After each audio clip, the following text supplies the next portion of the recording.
자, 안녕하세요 여러분들 반갑습니다. 네, 자 지금은 1월 5일입니다. 일요일이죠.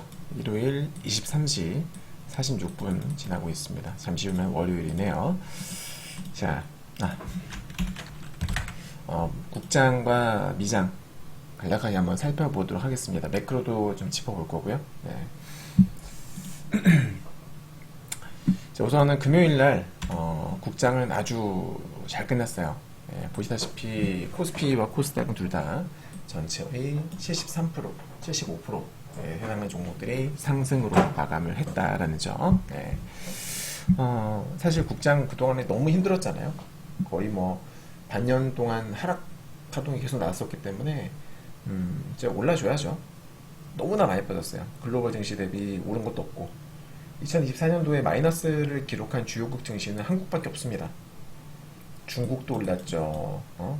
대만, 뭐 미국, 일본 할 거 없이 주요국 증시 다 올랐어요. 유럽도 마찬가지고. 근데 우리나라만 23년 대비 마이너스를 기록했다. 너무나 쪽팔립니다. 그죠? 그런 말로. 자, 아무튼 국장에 대해서 좀 살펴볼 텐데 수급 볼게요. 코스닥 수급은 지금 보시면 여기 보시는 이게 프로그램이에요. 전체적인 추세에는 외국인들의 매수세가 조금씩 줄어들다가 최근에 조금 이제 집중되는 모습이고, 그죠? 매도세는 줄어들다가 늘었다가 다시 최근에는 줄어들고 있는데, 이런 추세 흐름이 왜 중요하냐면 지난번에 한번 갑자기 확 늘었잖아요. 그리고서 어떻게 되나요? 12월 달에 급락이 나왔었어요. 네, 이런 거 무시 못합니다, 여러분들. 네, 뭐 차트건 수급이건 100%는 없어요. 100%는 없는데 참고는 할만하다 그 말이죠. 아무튼 최근에 보시면은 외국인들 매수가 확 감소하다가 최근 들어서 약간 그죠? 다시 조금씩 살아날 것 같은 그런 분위기. 그리고 나서 급등이 나오면서 마감을 했어요. 네. 수급 추세는 나쁘지 않아요. 코스피가 너무 안 좋았죠, 수급이. 제가 저번에도 말씀드렸습니다만은 외국인들의 코스피 수급이 안 좋게 나온 이유는 뭐 때문이다? 바로 삼성전자 때문이다. 삼성전자의 외국인들의 매도가 너무나 많이 나오다 보니까 시장 전체적으로 매도가 많이 나오는 것처럼 보여지는 거죠. 어떻게 보면 이게 왜곡이 되고 있는 거죠. 한 종목 때문에. 시가총액 1위 삼성전자의 외국인 수급으로 인해서 코스피 전체의 수급이 안 좋게 보여지는, 왜곡되는 그런 현상이었다라는 겁니다. 아무래도 뭐 그걸 염두에 두시고 보실 필요가 있고요. 최근에 보게 되면은 외국인들 수급은 조금 이제 매도세도 줄어들고 매수세가 살짝 늘어나려고 하는, 뭐 좀 더 지켜봐야 되겠습니다만, 여기 적어놨죠. 관건이 연속성이다. 항상 외국인 수급은요, 연속적으로 유입이 됐는지 혹은 유출이 됐는지 이걸 좀 잘 보셔야 됩니다. 아무튼 수급이 조금 개선될 여지는 좀 있어 보인다. 좀 지켜봅시다, 코스피는. 자, 이제 기술적 분석인데요. 코스피, 코스닥 둘 다 저는 개인적으로는 단기 바닥을 찍었다고 봐요. 차트를 보면서 설명을 드릴 건데, 자, 우선은 코스피입니다. 자, 이걸로 보여드릴게요. 트레이딩 뷰를 통해서 설명을 드리도록 하겠습니다.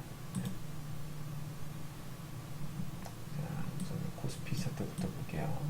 이걸로도 충분히 보여지긴 하겠다. 잠시만요. 추세선이 있었던 게 여기 있구나. 오케이. 코스피. 자, 봅시다. 자, 화면 보시면, 지난 금요일에 딱 21선과 일목균형표의 기준선 딱 키스를 하면서 마감을 했어요. 완벽하게 벗어난 건 아닙니다. 지난번처럼 이렇게 확실하게 돌파를 한 건 아니고 정확한 키스를 하면서 마감했다. 사실 이 차트만 보게 되면 다음날 빠지는 것도 가능하고 올라가는 것도 가능하죠. 그죠, 여러분? 네, 기술적 분석 관점에서 본다면 이거는 꽤 금전적으로 이쁘게 마감을 한 건 맞긴 맞아요. 그리고 이 위에서 보면은 이렇게 내려오는 추세선 있잖아요. 이것도 그러니까 완벽하게 넘어간 건 아니고 딱 그냥 붙었어요. 정확하게 달라붙으면서 마감을 했죠. 그죠? 그래서 그냥 대충 보면 야, 좀 애매하다. 왜냐면 여기서 만약에 다음날 빠져버리면은 이게 저항 테스트가 돼버리는 거거든요. 저항 테스트가. 그죠? 저항 테스트가 되는 거예요.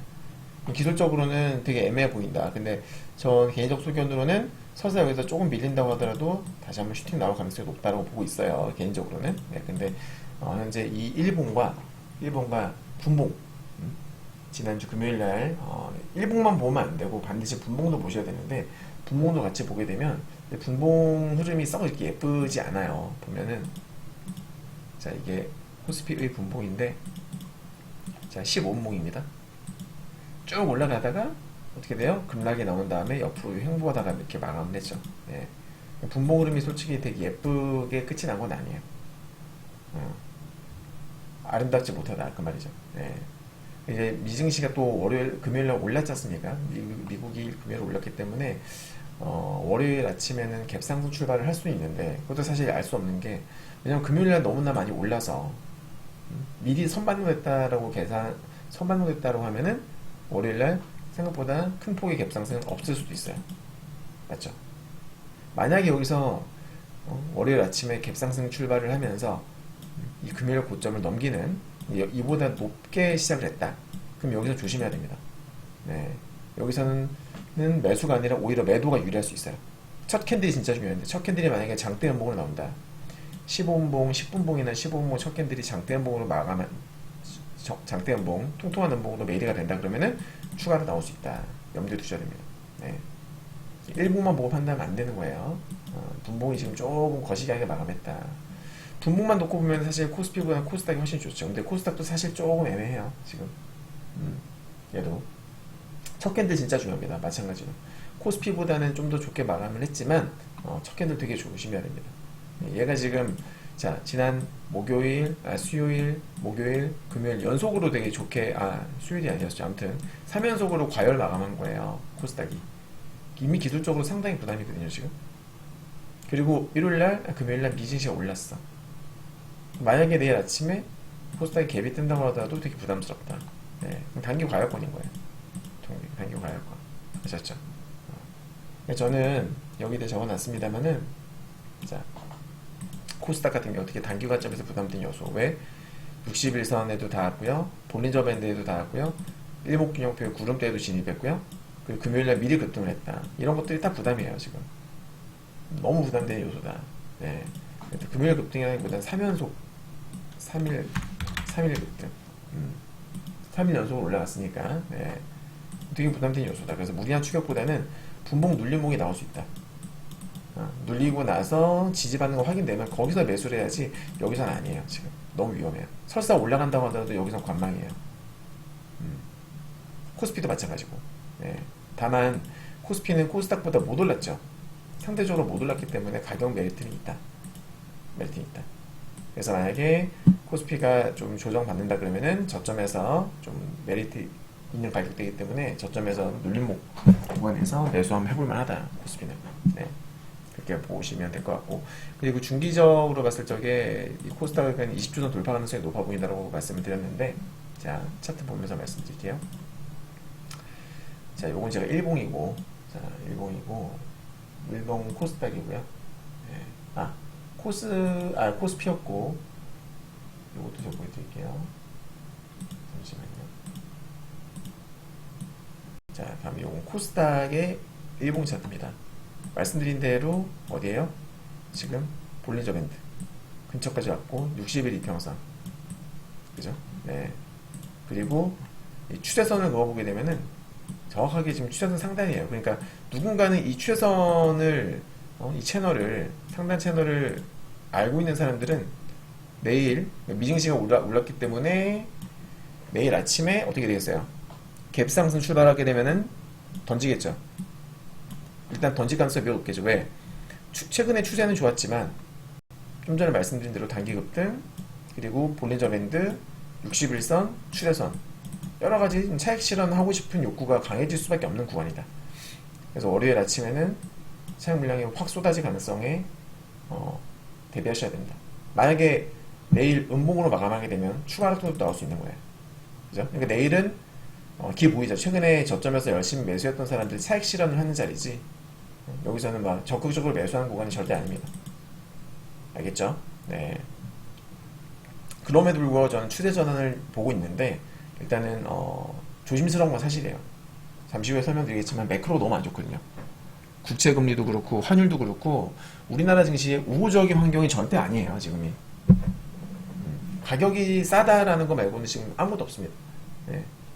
물론 가격이 싸다라는 게 많이 빠졌다라는 게 상당히 메리트가 있는 부분이긴 합니다만은 아무튼 지금 매수 타점을 놓고 봤을 적에는 지금은 좀 부담스럽다. 차라리 매수할 거면은 빠졌을 땐 좋다. 빠졌을 때는 어디서 지지받는지를 보면서 매수하는 건 저는 적극 찬성. 네, 다만 지금은 좀 부담스럽다. 네, 그렇게 정리를 하도록 하겠습니다. 네, 여기 요건 코스닥이었고요.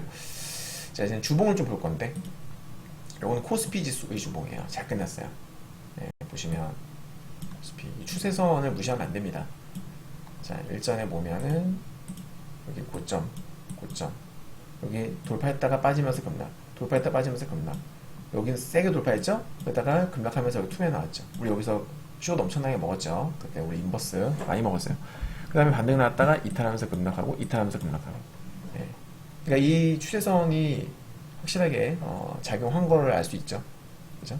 자, 그 다음에 이번엔 저점 추세선. 여기 이탈했다가 반등, 또 이탈했다가 또 반등이 나왔어요. 그러니까 지금 지지 테스트를 계속 받고 있는 거예요. 이 추세 라인에서. 그쵸? 계속 지지 테스트를 받고 있다. 예, 근데 어찌됐건, 지난주 금요일 기준으로는 잘 끝난 건 사실이에요. 자, 근데 겨우겨우 이 위로 종가를 올려놨죠? 그죠, 그러면? 나쁘지 않습니다, 일단. 예. 일단 월요일날, 오후장까지 봐야 될 것 같아요. 코스닥도 코스피도 월요일날 오후장까지 지켜보고, 만약에 오후장까지 계속 빠진다? 그럼 좀 더 지켜보는 거고. 만약에 지지 이쁘게 받는다? 그러면 상황 봐서 한번 매수 눌러볼 수 있고. 아셨죠? 네, 근데 주봉 추세는 잘 끝났습니다, 지금. 코스닥도 보겠습니다.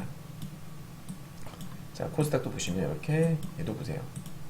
이 추세선이 무시 못해요. 고점. 정확하게 칼같이 밀리죠? 여기, 저점.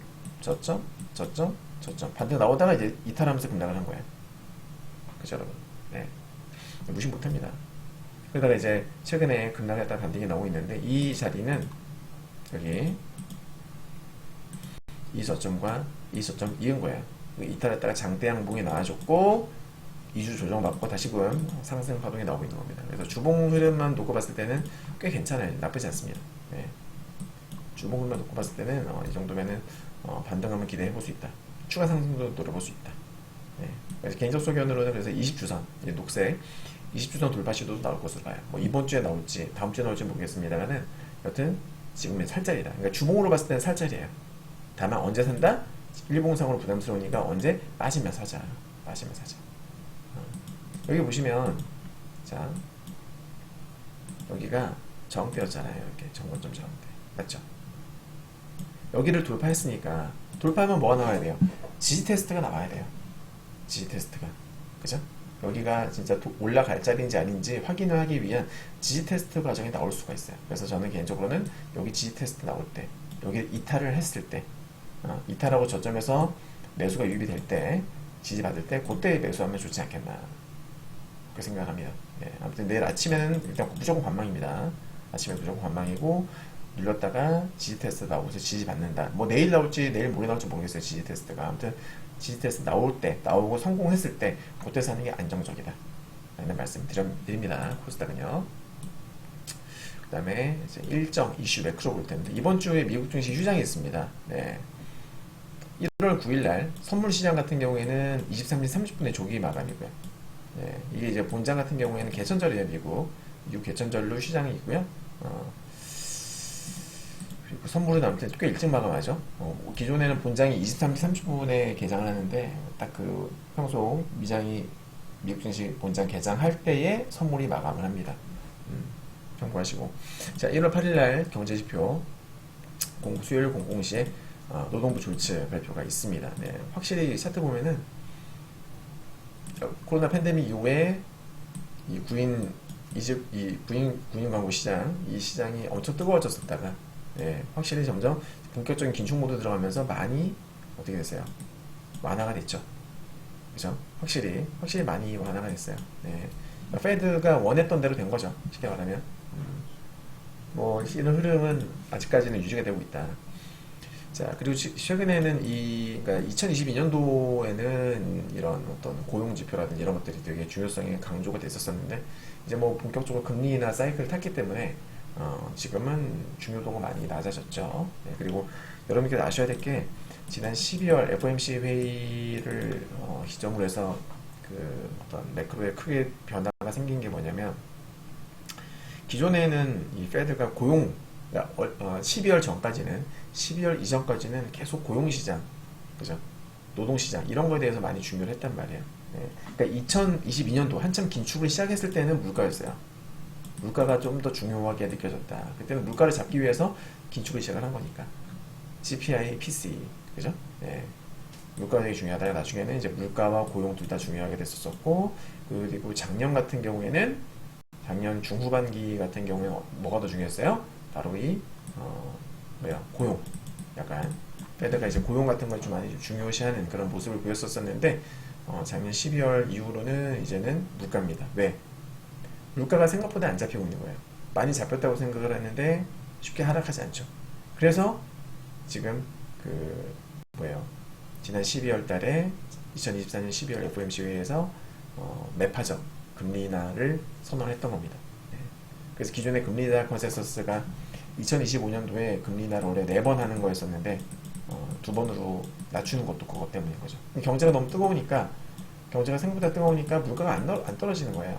안 떨어져서 야, 우리 금리 인하 이대로 계속했다가는 큰일 날 수 있어. 인플레이션 다시 재점화될 수 있어. 그러니까 우리 2번으로 낮추자라고 한 거죠. 쉽게 말하면. 그래서 앞으로는 물가 지표가 제일 중요해졌어요. 고용보다는. 그렇다고 해서 고용이 중요하지 않은 건 아니지만은 그렇습니다. 자, ADP 비농업 고용 변화인데요. 네, 이거 보시면은 마찬가지예요. 네. 그러니까 22년도 이제 긴축하기 전까지만 하더라도 뜨거웠어요. 쭉쭉 올라가다가 계속 슬로우해지는 그런 느낌이고, 참고만 하시면 됩니다. 그리고 이제 신규 실업수당. 네. 작년 중반까지 쭉쭉 올라가다가 어떻게 돼요?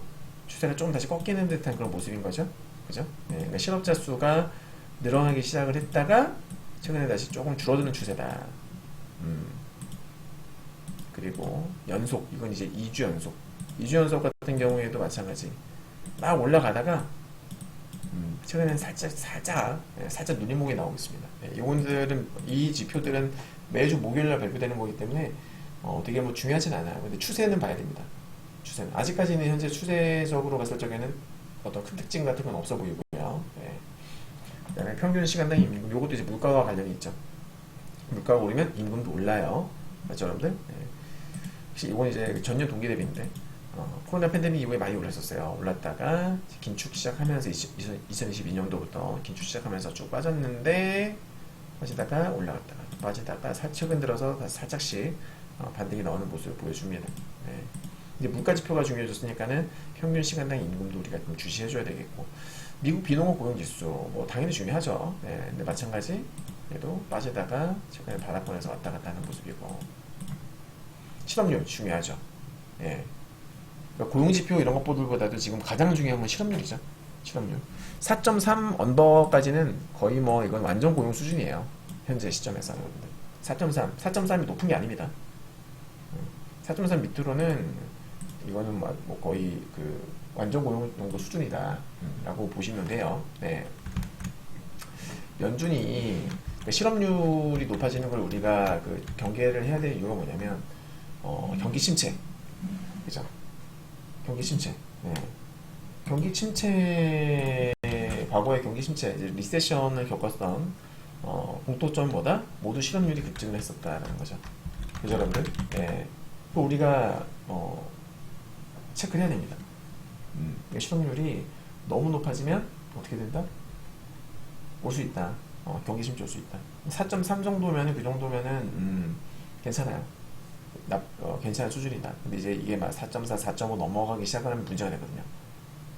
그죠? 그렇게 되면은 금리 인하의 명분은 강해져요. 야, 이거 봐봐. 지금 경기 침체가 오고 있잖아 하면서, 금리 인하의 명분은 강해지는데, 경기 침체가 다가온다라는 사실이 또 투자 심리를 억누를 수는 있죠. 그죠? 네, 아주 조심해야 됩니다. 이 실업률이 진짜 중요합니다. 현재 컨센서스는 4점이에요. 4점이. 네. 요거는 언제 발표된다? 금요일에. 금요일 22시 30분에 발표가 됩니다. 네. 그리고 그리고 요거 1월 9일 날 목요일이죠. 목요일 새벽 4시에 12월 FOMC 회의록이 발표가 되는데, 참고로 12월 FOMC 회의는 아까 말씀드렸다시피 매파적 금리 인하였었죠. 그래서 악재로 작용했단 말이에요. 그래서 여기에 대한 내용이 다시 한 번 더 이게 강조가 될 수 있어요. 연준위 원들이 무슨 얘기를 했고, 어떤 대화를 각자 어떤 의견을 냈었는지 이런 것들이 나올 텐데, 그때 여론이 사실 좋지 않았거든요. 네, 금리 인하에 좀 회의적인 분위기가 많아 있었기 때문에 이런 것들이 악재로 작용할 수 있다. 자, 그러면 1월 9일 날 새벽, 1월 9일 새벽에 아직 확실히 단언할 수 없지만 1월 9일 새벽에 악재, 즉 우리나라 입장에서는 1월 8일, 1월 8일 날은 조심할 필요가 있는 거죠. 그죠, 여러분?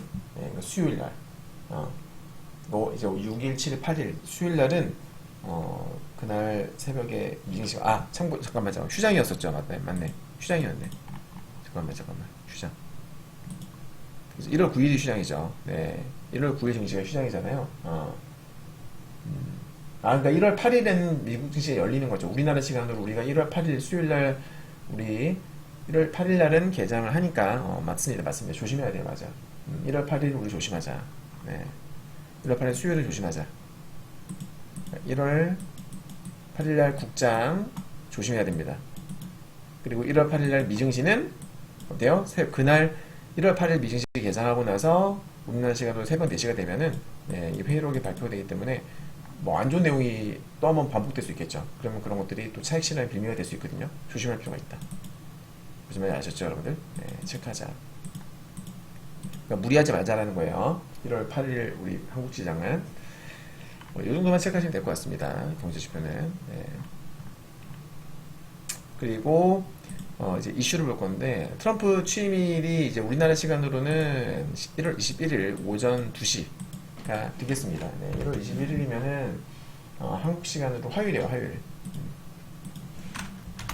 화요일. 네. 화요일 오전 2시가 되겠는데, 지금 여론은 그렇습니다. 트럼프 취임일이 변곡점이 될 수 있을 것이다. 일기 때와는 다를 것이다. 변곡점이 될 수 있다. 이런 얘기들이 있는데, 좋은 얘기도 있고 안 좋은 얘기도 있어요. 자, 당선인이 취임하면은 변수가 아닌 상수가 된다. 네. 핵심 공약 중 하나가 바로 뭐예요? 바로 대규모 관세 인상 아닙니까? 대규모 관세 인상을 하게 되면은 달러 강세를 불러올 수밖에 없다. 왜 그럴까요, 여러분들? 이유가 뭘까요? 예를 들면 이런 거예요. 너무 쉬운데 심플한 겁니다. 예를 들어서 지금 미국이 중국에다 관세를 몇 때린다. 여러분, 중국에 만약에 관세 때린다. 그럼 어떻게 되겠어요? 중국산 이 물품들의 가격 경쟁력이 어떻게 되겠습니까? 떨어지겠죠. 그죠?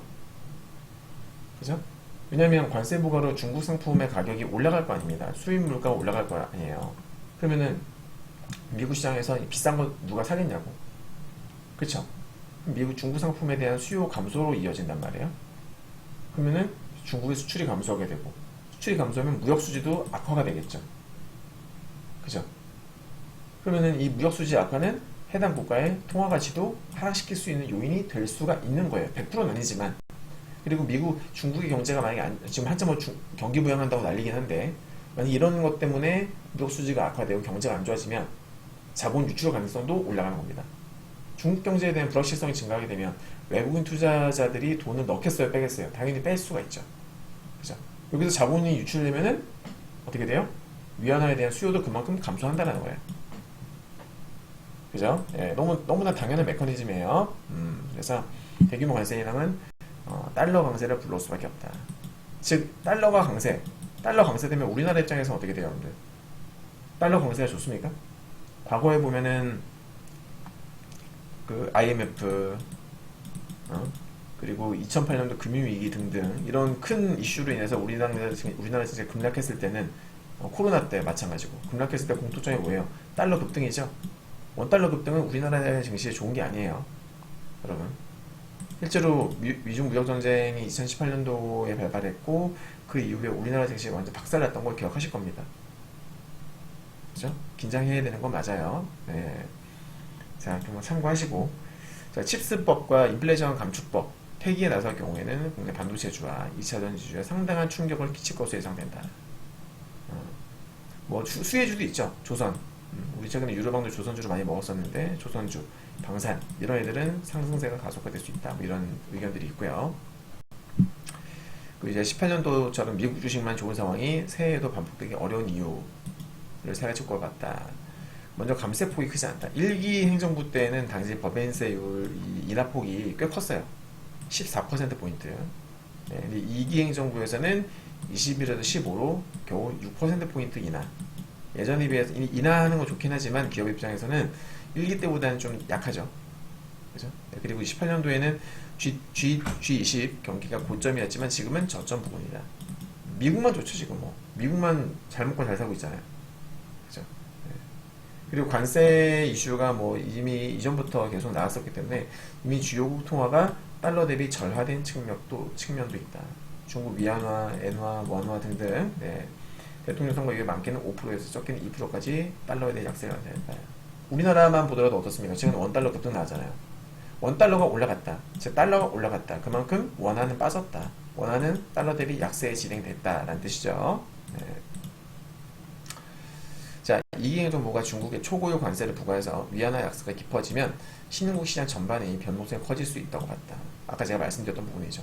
그죠? 경제가 안 좋아지고 환율이 올라가게 되면 그 해당 국가 통화 가치가 떨어지고 달러 급등이 나오게 되면은 안 좋을 수 있다. 근데 그럼에도 불구하고 여기 이 연구원은 우리 1분기 국내 주식 비중을 늘리기 좋은 시점에 평가했다. 박승영 하나투자증권 연구원은 주식은 주변 여건이 좋을 때 사는 것이 아니라 나빠질 게 없을 때 사야 된다. 네. 그러니까 기술적으로 보게 되면 사실 진짜 완전 저점이긴 해요. 근데 저는 여기엔 동의합니다. 너무 많이 빠졌어요. 기술적으로는 솔직히 메리트 있다. 진짜. 네. 국내 주식 실적이 하향되는 구간이어서 모멘텀을 따라다니기보다 트럼프 대통령 취임 이후 밸류 플레이가 유효할 것이다 라고 밝혔다. 참고하시기 바라고요. 자, 트럼프가 작년에 이렇게 얘기했었어요. 첫 행정명령 멕시코 캐나다 상품 25% 관세 부과. 무슨 말이냐면은 취임일 그때 그 작년 11월 달에 트럼프가 뭐라 그랬냐면 취임일날 취임식 때 첫 행정명령 중 하나로 멕시코와 캐나다가 미국으로 돌려오는 모든 제품에 25% 관세를 부과하는 데 필요한 모든 문서에 설명할 것이다. 그러니까 취임 당일날 바로 그냥 관세 부과하겠다 그 말이에요. 이런 것들이 호재일까요, 악재일까요? 당연히 악재가 되겠죠. 그죠? 예. 그러니까 1월 달은 변수가 좀 있습니다. 거기다가 제니 옐런 재무장관 1월 중순에 부채 한도 도달한다. 작년 12월 달에 가까스로 이제 그 셧다운을 모면했습니다. 그죠? 네. 막판에 막 빠르게 통과시키면서 그 셧다운 위기를 모면했었는데 그래도 1월 중순에 또다시 부채 한도 도달한다. 그죠, 여러분들? 네. 그래서 이런 것들도 또 마침 트럼프 취임 전이잖아요. 전후잖아요. 그래서 조심해야 된다. 14일부터 23일 날 국가부채가 법적 한도에 도달해서 특별조치 시행에 들어가야 된다고 밝혔다. 옐런. 이런 것들도 조정의 빌미가 될 수 있는 거예요. 언제든지. 우리가 안심하고 있으면 안 된다. 자, 연준 매파 인사. 박기현 총재. 네. 박기현 이 사람은 올해 투표권이 없습니다. 작년에 있었는데 올해는 투표권이 없어요. 인플레이션 하방 위험보다는 상방 위험이 크다고 생각된다. 즉 인플레이션 올라갈 수 있다. 물가가 올라갈 수 있다. 미국 경제가 여전히 강한 모습을 보이고 있기 때문에 임금과 물가가 오를 가능성이 여전하다는 취지다. 아까 제가 말씀드렸죠. 임금도 봐야 된다고 이제. 자, 앞으로는 우리가 어떤 지표에 임금과 물가 지표들 여기에 포커스를 맞추고서 매크로를 분석해야 됩니다. 네, 긴장하면서. 자, 마이크로소프트 2025년 회계 연도 중에 AI 데이터 센터 구축에 800억 달러를 투자할 것이다. 800억 달러 투자할 것이다. 이거 제가 캡처 못했네요. 잠시만요. 자, 보시면 800억 달러라는 거는 우리나라 돈으로 약 117조입니다. 네, 117조. 자, 제가 보여드리면은 네, 기사 내용 네, 이렇게 되어 있어요. 약 117조. 대단하죠, 여러분들. 네. 지금 삼성전자의 시가총액이 얼마죠? 삼성전자의 시가총액이 보시면은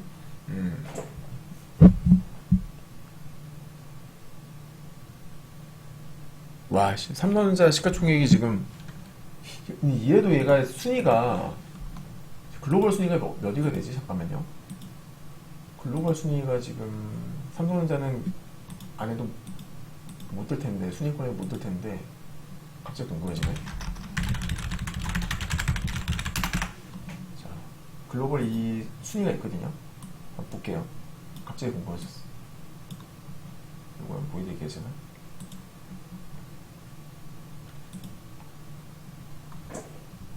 아,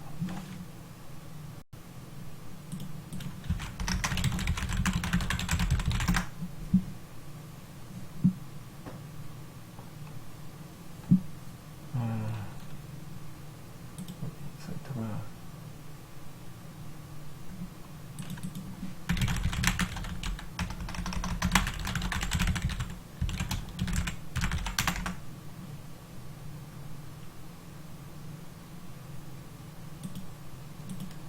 지금 300에 20조 되는 거잖아요. 근데 이게 글로벌에서 보게 되면 여기 어디 있지? 여기 있다. 네. 순위권에도 못 들 거야. 이 글로벌 몇 위지? 삼성 좀 있잖아 지금. 야, 씨, 안 보인다, 안 보여. 와, 삼성 45위구나. 45위 여기 있네. 지금 찾았어요. 네, 보세요.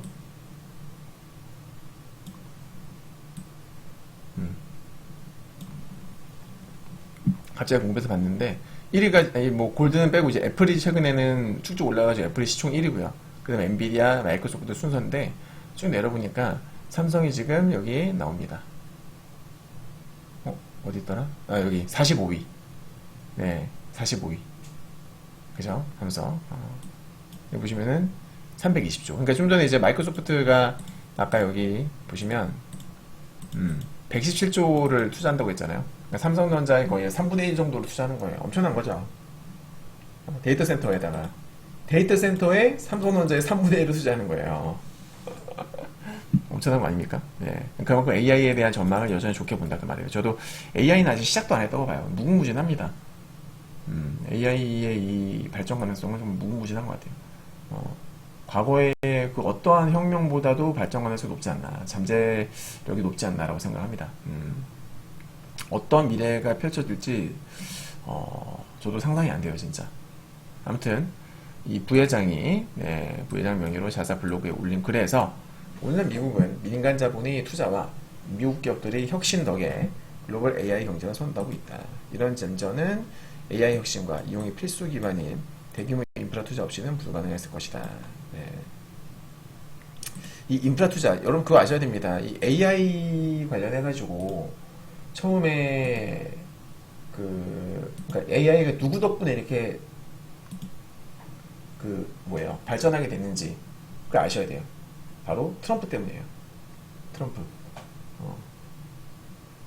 트럼프가 그 당시에 2019년도에 트럼프 집권 당시 트럼프의 2019년도 AI 행정명령 중에서 스킬링이 있었습니다. 스킬링, 그러니까 숙련.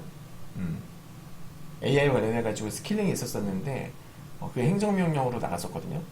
근데 거기서부터 해가지고 AI가 진짜 많이 발전한 거예요.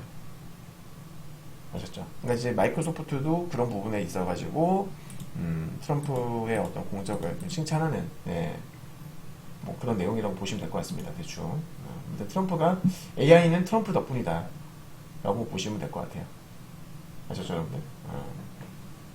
대단한 겁니다, 진짜. 2025년 회계 연도에 AI 모델들을 훈련하고 세계적으로 AI와 클라우드 기반 앱들을 배포하기 위해 AI 지원 데이터 센터를 구축하는데 약 800억 달러를 투자 것이 밝혔다. 네. 미국 이런 전체 투자의 절반 이상이 미국 내에서 이루어진다. 이는 미국에 대한 우리 헌신과 미국 경제에 대한 우리 믿음을 반영한다. 즉 이제 얘는 미국 경제에 대해서도 아주 두꺼운 철저한 믿음을 가지고 있다. 그죠? 결국 뭐 미국이 짱이다 소리예요. 네. 미국이 짱이다. 마이크로소프트도 그렇고 뭐 마이크로소프트뿐만이 아니라 여러 유수의 기업들이 지금 AI에 계속 열을 올리는 그런 상황입니다. 그죠, 여러분들? 그러니까 AI 붐으로 미증시가 많이 오른 것도 사실이고 이게 끝이 아닐 수 있다 이 말이에요. 크게 보면, 그죠? AI는 지금 AI를 통해 가지고 가장 확연하게 달라진 게 뭐냐면 바로 생산성이죠. 여러 산업에 미치는 영향들 중에서 딱 한 단어, 가장 큰 영향력을 꼽아라, 한 단어로 표현해라라고 한다면 바로 생산성 향상이에요. 그죠? 생산성 향상.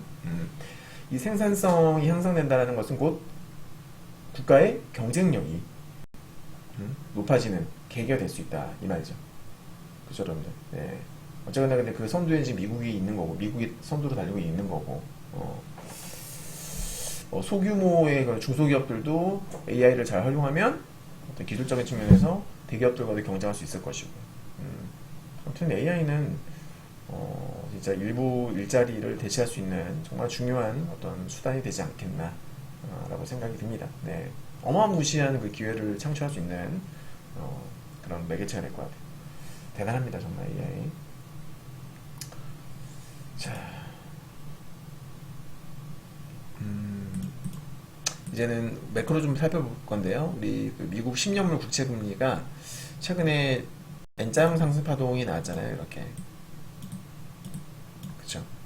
근데 얘가 여기서 지금 멈추는 것 같은 느낌이 안 들어요.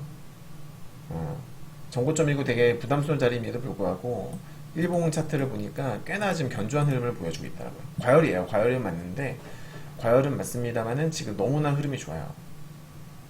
마침 금리나 컨센서스도 낮아졌고, 그러면서 더 지금 급등이 나오고 있지 않습니까? 국채금리가. 그래서 추가 상승 가능성도 열어되지 않을까라고 생각합니다. 예. 국채금리가 올라간다. 자, 원달러는 이미 급등이 나왔고, 국채금리도 급등이 나왔고, 근데 여기서 만약에 이 상승세가 더 지속된다면, 과연 우리나라 같은 신흥국토 증시에 좋을까요? 매크로 측면에서 너무 안 좋다.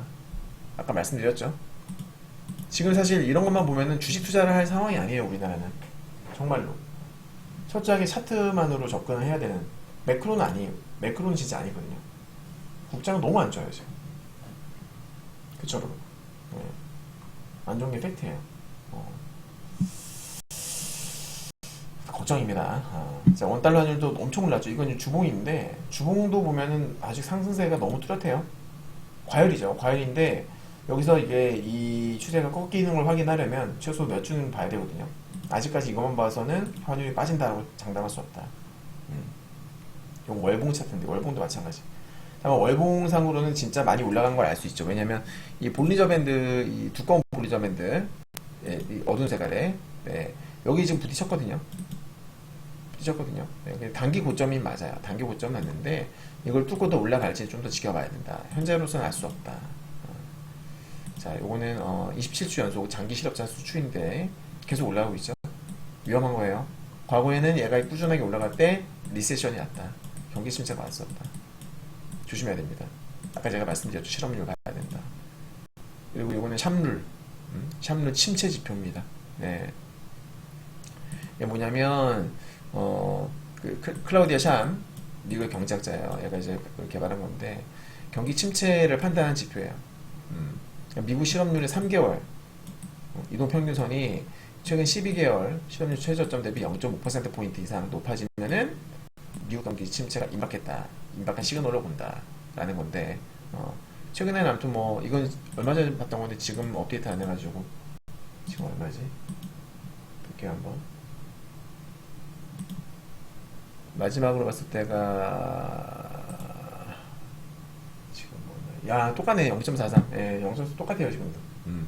0.43% 유지 중입니다, 현재. 네, 계속 봐야 됩니다. 장단기 금리 차도 마찬가지.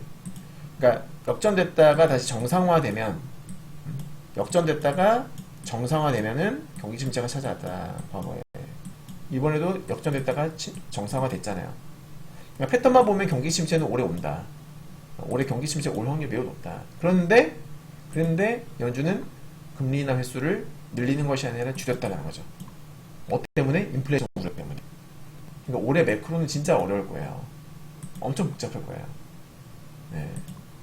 경기 침체가 오게 되면, 그러니까 지금 거기다가 관세 대통령 트럼프까지 이제 가세하게 되면 그러니까 경제는 좋아. 경제가 좋아서 인플레이션이 올라갈 수 있어. 맞죠? 네. 이런 상황에 인플레이션이 올라가. 물가가 올라간다 이 말이야. 근데 미국 경제가 좋잖아요. 좋은데 이건 사실 일부 서민이라든지 자영업자라든지 중소기업들은 사실 어렵거든요. 작년부터 계속 어려웠었어요. 얘네들은. 물가 올라가면은 얘네가 물건을 살 수 있어요? 못 사겠죠. 그죠, 여러분들? 네. 못 살 거 아니에요. 그러면 기업들의 매출도 떨어질 수가 있고, 우리가 봤을 때. 그러면 국가 전체적으로도 좀 무너질 수 있는, 약간. 그러면서 경기 침체가 올려나. 근데 패턴만 보게 되면은 경기 침체 무조건 왔었거든요. 과거에. 그죠, 여러분들? 여기도 마찬가지. 아까 이것도 여기서도 말씀드렸고, 27주 연속 장기 실업자 수 추이, 이것도 그렇고. 그러니까 매크로 지표들만 보면은 진짜 올해 경기 침체 올 가능성이 매우 높다고 보는데, 어떤 메커니즘으로 인해 가지고 올지. 아무튼 한 가지는 그거예요. 인플레이션이 지금 서서히 재점화가 돼. 물가가 올라가. 근데 미국 대기업이나 뭐 부자들은 잘 먹고 잘 살고 있어요. 여전히. 걔네 때문에 미국 경제가 되게 좋게 나타나는 거거든요. 근데 서민들, 자영업자들, 중소기업들은 작년에 파산 엄청나게 했습니다. 중소기업들. 파산 속도가 상당히 빨랐어요. 네. 왜냐하면 고금리가 너무나 오래 지속됐기 때문에. 최근에 금리를 좀 급하게 낮추고 있다고 하지만, 급하게 낮춰가지고 조금 이제 숨통이 트였죠. 네, 하지만, 망한 기업도 많습니다. 네. 중소기업들 쓰러지는데 뭐 서민들, 자영업자들, 괜찮았을까요? 걔네도 힘들었죠. 아무튼 여전히 힘든 상황인 사람들이 많은데, 여기서 물가까지 만약 올라간다면, 물까지 올라가야 되면 이 사람들이 뭘 물건을 살 수 있냐고. 못 사요. 못 사게 되면 대기업들도 결국에는 매출이 떨어질 수 있는 거예요. 지금 미국 경제가 버티고 있는 건 대기업들 때문인데, 대기업도 부자들 때문인데, 대기업들마저 만약에 실적이 꺾여버리게 되면, 그러면 진짜로 그때는 경기 침체가 올 수 있는 거죠. 그때가 되면. 그죠? 네. 조심해야 됩니다.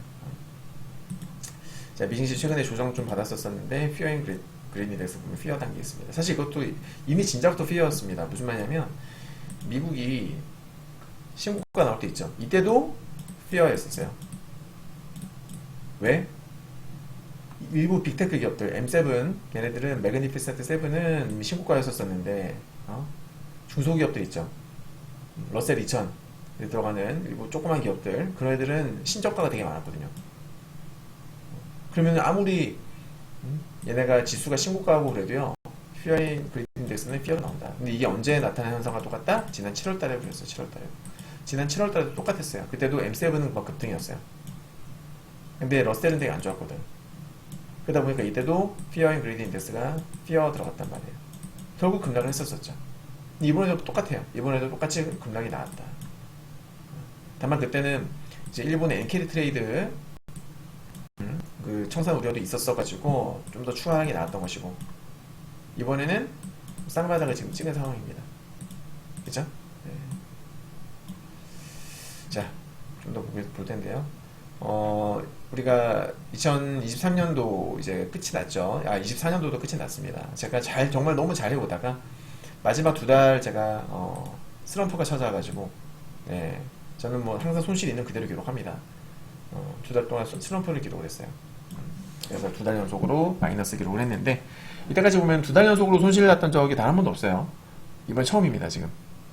항상 한 달 손실 나면 다음 달에 제가 수익을 안겨드리고 했었는데 이번에 처음으로 2달 연속으로 특히나 이제 11월달 손실이 컸어요. 네, 11월달에 제가 좀 삽질을 했습니다. 그래가지고 그때 손실이 컸었는데 아무튼 뭐 1월달은 지금 흐름이 좋거든요. 1월달은 막 수익 쭉 올리고 있는데 복구해야죠. 내리막 있으면 오르막도 있고 그리고 오르막 있으면 당연히 내리막도 있고 그죠? 내리막 이후에 또 멋진 오르막도 있는 거예요. 실력이 있는 투자자들에게는 이런 누구나 마찬가지입니다. 업앤다운은 누구에게나 있고 다만 꾸준하게 노력하고 실력 있는 사람들은 다시 저점과 고점 높이면서 올라가는 거죠. 네. 자, 아무튼 뭐 작년 말에 2달 연속 마이너스 나면서 유종의 미를 거두지 못했어요. 못해가지고 제 개인적으로도 제 계좌도 좀 수익이 깎였습니다. 당연히 수익은 수익인데 수익이 좀 깎였죠. 제가 23년도는 제 계좌가 이제 1억 9천 수익이 났는데 작년 해외 선물은 1억 5천으로 마무리됐어요. 원래 10월까지는 이게 2억 5천 정도 됐었거든요. 2억 5천 10월까지는 2억 5천이었었는데 2달 동안 제가 1억 정도 까먹었어요. 제가 너무 좀 배가 아팠어. 너무 속이 상했습니다. 네.